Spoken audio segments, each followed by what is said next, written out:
스캇이 잉에서 프로모를 선보이는 동안 비숍은 백스테이지에서 이 상황을 지켜보고 있었다.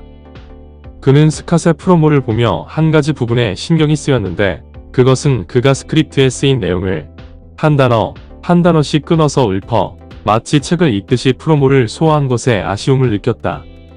그러나 이미 팬들은 이러한 레이저라몬의 스타일에 익숙해져 있었기에 비숍이 느끼는 만큼의 어색함은 즉각적으로 느끼지 못했다. 단지 스캇이 취할 후속 행동과 그가 전하는 메시지의 이목을 집중하고 있었을 뿐이었다. 같은 시각, 그날 세 번째 매치에 배정된 DDP는 다가올 자신의 경기를 준비하며 이벤트의 진행 상황을 백스테이지에서 모니터링하고 있었다. 그러던 중 느닷없이 관중석에서 나타난 스캇의 등장을 실시간으로 시청하게 되었고 그가 등장할 줄은 꿈에도 모르고 있었던 터라 이 서프라이즈 모먼트에 놀라움을 감추지 못했다. DDP의 뒤에 서서 그의 반응을 살피고 있던 비숍은 댈러스 페이지의 리얼 리액션에 흡족해했고 그들이 준비한 연출에 만족감을 느꼈다. 비숍은 스캇의 프로모를 작성하는 과정에서 몇 달 전 WWF가 선보여왔던 빌리어네어 테드 촌극을 의도적으로 포함시켰다. 그리고 이것을 통해 나이트로에 처음으로 등장하는 스캇의 이미지를 형상화해냈다. 1996년에 접어들자 빈스는 아기로 가득한 빌리어네어 테드 촌극 시리즈를 선보인 바 있었다. 이 기간 비숍은 그에 상응하는 어쩌면 그보다 더한 대응을 모색하여 경쟁사의 도발에 즉각 응수할 수도 있었다. 그러나 당시는 WCW의 모회사인 TBS의 초대형 인수합병이 진행 중인 상황이었고 상부에서는 혹시라도 발생할지 모를 합병 진행에 방해되는 논란거리를 차단하기 위해 비숍에게 무대응을 지시했었다. 이 지시에 따라 그는 시청자들의 기대와는 달리 별도의 조치를 취하지 않은 채 경쟁사의 도발을 지켜만 봤다. WCW를 겨냥한 촌극이 막을 내렸지만 그렇다고 해서 비숍이 지난 순간을 모두 털어버린 것은 아니었다. 이러한 상황에서 얼마 전까지 경쟁사 소속이었던 스캇의 커리어 백그라운드는 비숍이 소소하게나마 카운터를 날릴 타이밍을 제공했다. 비숍은 경쟁사를 자극하는 직접적인 공격이 아닌 그동안 상대가 휘둘러왔던 공격을 차용하여 자신들을 타겟으로 삼은 연출을 구사했다. 그는 프로모 스크립트에 경쟁사가 사용해댔던 빌리어네어 테드와 나초맨 그리고 스킴진을 의도적으로 명시했고 아울러 자신을 조롱하는 캔돌과 기상캐스터와 같은 단어도 포함시켜 WCW 전반을 겨냥한 선전포고식 스크립트를 작성했다. 그리고 이와 같은 워딩은 스캇의 침략자적인 이미지를 더욱 현실성 있게끔 포장해냈다.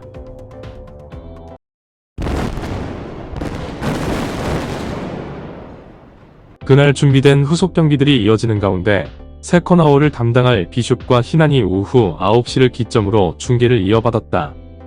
시간이 흘러 해당 에피소드의 마지막 경기로 부킹된 스캇 스타이너와 스팅의 경기마저 끝이 나 그날의 모든 카드가 종료되었다. 중계진의 클로징만을 남겨둔 상태에서 희난이 코멘트를 진행하는 순간 볼이 중계석의 모습을 드러냈다. 이에 비숍은 그를 경계하는 듯한 모션을 취하며 돌발 상황에 대처하는 듯한 모습을 연출했다. 이렇게 그들의 첫 대면이 이루어졌다. 이봐 여길 봐 캔두라. 넌 나불대는 가벼운 주둥이를 가졌어. 우린 그것이 지긋지긋하단 말이야. 그 우리가 누군데요? 우리가 누군지 알잖아. 여기가 거물들이 노는 곳이라며? 웃기고들 있네. 내 말 잘 들어. 빌리어네어 테드에게 찾아가서 그가 소유한 최고의 새 녀석을 뽑으라고 전해. 뭐 그런 녀석들 있잖아. 나초맨이라던가 스팅어 같은 녀석들 말이야. 오우 겁나 무서워라. 그리고 누가 됐던 간에 네 녀석이 원하는 한 녀석을 더 뽑으라고. 왜냐하면 우리가 잠시만요. 우리라고요? 우리가 장악해 버릴 테니까 말이야. 전쟁으로 가길 원하는 거지? 너 전쟁을 원하냐? 너흰 하나를 갖게 될 거야. 제대로 해보자고. 링에서 말이야. 링에서 한판 제대로 붙어보는 거야.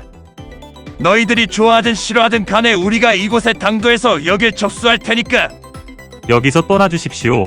여기서 떠나주세요. 스캇은 물고 있던 이쑤시개를 빼들어 비숍의 얼굴에 던진 후 중계석을 호련히 떠났다. 비숍과 희나는 서로를 마주보며 이 상황에 대한 명확한 코멘트를 남기지 못했고 할 말을 잃은 채 어정쩡한 상태로 그날의 클로징을 마무리했다. 이 장면은 시청자와 팬들에게 실제 상황이라고 어필할 만한 인식을 심어주기에 충분했다. 리얼과 페이크의 경계선상에서 팬들이 혼란을 느끼는 상황, 그것이 바로 비숍이 원하는 모먼트였다.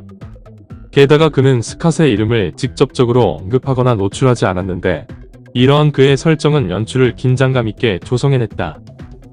5월 27일자 월요일 밤의 전쟁에서 WWF는 2.3 레이팅을 기록해 지난주와 동일한 시청률을 획득한다. 반면 2시간 방송 체제로 전환한 WCW는 2.8 레이팅을 얻어 전주 대비 0.3 레이팅이 하락한 수치를 기록했다. 그러나 이 결과값은 그들에게 크게 중요하지 않았다.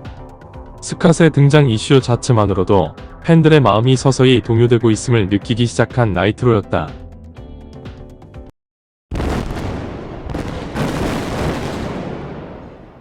그로부터 한 주 후인 6월 3일 노스캐롤라이나주 애쉬빌 시빅센터에서 나이트로의 다음 에피소드가 진행되었다. 지난주와 같은 돌발 상황이 연출되지 않은 채 그날의 이벤트는 순조롭게 이어졌다. 세컨 아워로 흘러 중계진이 비숍과 희난으로 교체되었고 나이트로 이벤트는 계속해서 진행되었다. 그날의 메인 이벤트로 WCW 월드 헤비웨이트 태그팀 챔피언십 매치가 열렸다. 챔피언인 스팅과 루거가 나서 도전자인 스타이너 브라더스와 격돌을 펼쳤다. 공방이 이어지는 가운데 경기 후반 자이언트의 난입으로 인해 이 매치는 노컨테스트로 마무리되었다. 경기 후 클로징 타임을 맞이한 중계진은 방송의 엔딩 준비에 들어갔다. 희난이 코멘트를 이어가는 순간 스캇이 메인 스테이지를 가로질러 중계석을 향하는 모습이 포착되었다. 영리한 희난이 그 즉시 아나운서 테이블에서 벗어나 혹시 발생할지도 모를 위협에서 자신을 보호했다. 카메라 앵글에서 벗어난 희난이 이와 같은 행동은 곧 있을 비숍과 스캇 사이에서 벌어질 대치 상황에 포커스를 높이는 장치 역할을 했다. 스캇은 비숍을 조롱하면서 지난주 즐거운 시간을 보냈기에 더 즐기고자 다시 돌아왔다고 전했다. 이어서 전쟁에 관해 이야기를 꺼내는데 그 무렵 메인 이벤트에 참여했던 스팅이 중계석으로 합류하여 이 외부인과 대면했다. 스팅의 등장에 팬들의 환호는 높아졌고 비숍은 스캇과 스팅 사이에서 그들의 물리적인 충돌을 방지하기 위해 애쓰고 있었다. 스팅은 지난주 선보인 스캇의 발언과 도전을 거론하며 그것을 문제 삼았고 정작 스캇이 3on3 매치를 제안했음에도 불구하고 곁에는 아무도 없는 혼자뿐인 점을 지적했다. 아울러 지금 이 자리에서 당장 자신과의 원온원 매치를 가져보자며 스캇에게 도전한 스팅이었다. 비숍은 이 발언에 난색을 보였고 스캇은 스팅의 도발을 우회적으로 거절하며 물고 있던 이쑤시개를 상대의 얼굴에 던지는 것으로서 답변을 대신했다. 이에 스팅은 스캇의 뺨을 후려치는 것으로 응수했고 그 순간 대기 중이던 경찰이 등장하여 그들의 충돌을 막아섰다. 흥분한 스캇이 스팅에게 다음과 같은 메시지를 전달했다. 알았어, 알았다고 이 터프가이 양반아. 내게 줄 조그만, 아니지 큰 깜짝 선물을 준비했어. 다음 주에 그것을 받게 될 거야. 스캇의 경고와 함께 그들의 대치는 마무리되었고 이렇게 그날의 에피소드는 막을 내렸다. 비숍은 2주 연속으로 스캇을 출연시켰지만 절제된 등장과 노출을 통해 그의 이미지를 가볍게 소모하지 않았다. 이러한 활용은 팬들의 기대 심리를 자극할 뿐만 아니라 스토리의 짜임새를 높이는 효과를 창출했다. 스캇이 거대한 선물을 예고함에 따라 팬들에게 다음 주 그가 다시 등장할 것임을 암시할 수 있었고 무언가 또 다른 것이 진행될 거라는 추측을 불러일으켰다. 비숍이 본격적으로 침략자에 관한 스토리를 전개하려는 찰나 그 주 금요일 TBS는 WWF의 수석 변호사가 보내온 한 통의 서신을 받는다.